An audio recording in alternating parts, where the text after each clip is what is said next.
Welcome to Chillin' 101. We hope this video helps. You begin by measuring and prepping to control results. You've already chosen the correct dye chemistry for your fiber. Now weigh the fabric and calculate dye amount per pound so saturation is predictable. Mix the dye in hot water until dissolved, then add to a larger dye bath at the specified temperature. Once done, add your fixative, vinegar for protein fibers or soda ash for cellulose, because this step bonds molecules to fibers and prevents bleeding later.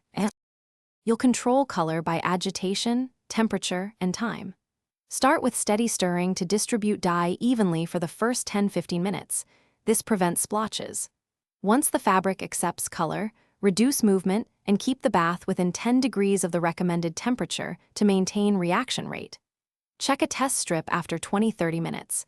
Compare to your target and add more dye or extend time if it's lighter. Make sure to follow manufacturer ratios, because chemistry dictates fine. You finish by rinsing and fixing to lock in the dye.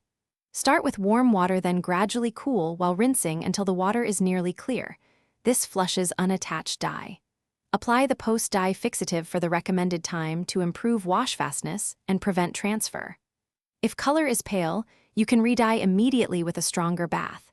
If blotchy, re-wet and gently restir or use a mild leveling agent. Make sure to wash separately for the first few cycles to catch any excess. Thanks for watching. Consider subscribing if we helped you.